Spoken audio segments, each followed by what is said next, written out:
What position do you think Man United needs to strengthen the most? It's tough, man. It's either a ball playing centre mid, like you said, or a number nine. Personally, we are dying for a number nine. But for me, we need a striker ASAP, whether that be Harry Kane or Victor Osimhen, who's unbelievably young.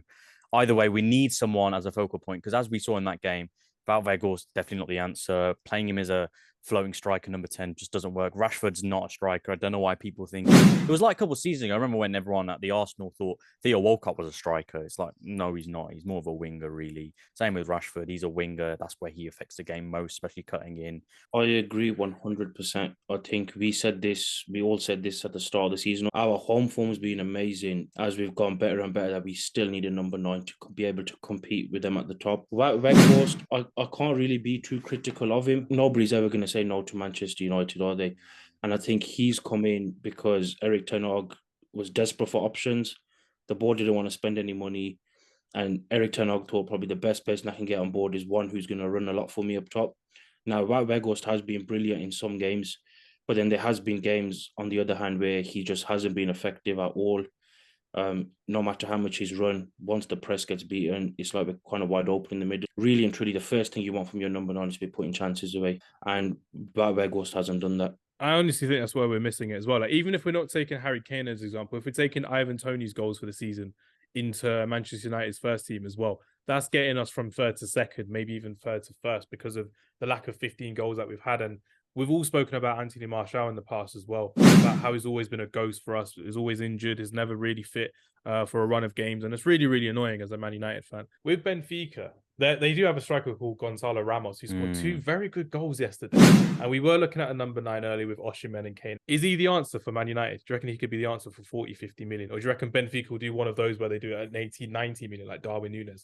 I think they could do that. I mean, if you look at their factory of players that they have, they've got £1 billion, I think, in terms of revenue over player sales over the last 10 years or so. Players like Di Maria came from there. So you mentioned Enzo Fernandez. Who else? Darwin Núñez, Ederson, David Luiz, Ruben Dias, right? So many quality players have come from there. And Gonçalo Ramos is another one. I mean, that I'll take Gonçalo Ramos, but the question is, if you are bidding 80, 90 mil for him, then it might just make sense to go for Harry Kane. I mean, Harry Kane is probably, in terms of that striker, him and Benzema are probably the best when it comes to that profile of striker in the world. And you can't get Benzema, and he's older. Go Harry Kane. I've got question marks on Harry Kane, but the only reason why is because of, it always comes to me of how many years has he got left. And do we want to be that club that goes and puts 70 to 80 million into him and we have one good season and that's it? Like, we saw that with Lukaku as well. Yeah, we also seen it, and it does go on the radar. We've seen it with Robin van Persie. Like, but it was only 26 million, but we went and spent on him, and he won us number 20. And I think that's why he went under the radar. Under the David Moyes, we know everyone kind of didn't do well, but even under Van Gaal, we seen moments from Van Persie then, instead of him showing the actual quality. And I don't want it to be the same as Harry Kane. It's a lot more money as well.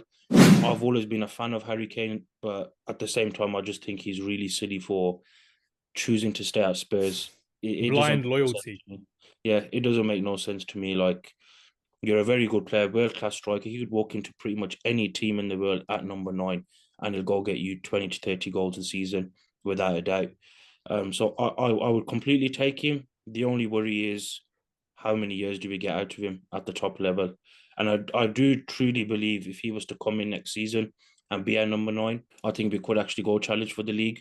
Obviously, you probably still need a couple of other positions to be sorted, but that's the main one, like we've all said. And I think with Harry Kane coming into that team, adding to the goals Marcus Rashford scores off the left, with them both already playing for England and having that kind of chemistry beforehand, I really think it can put us in that position where we can go on and challenge.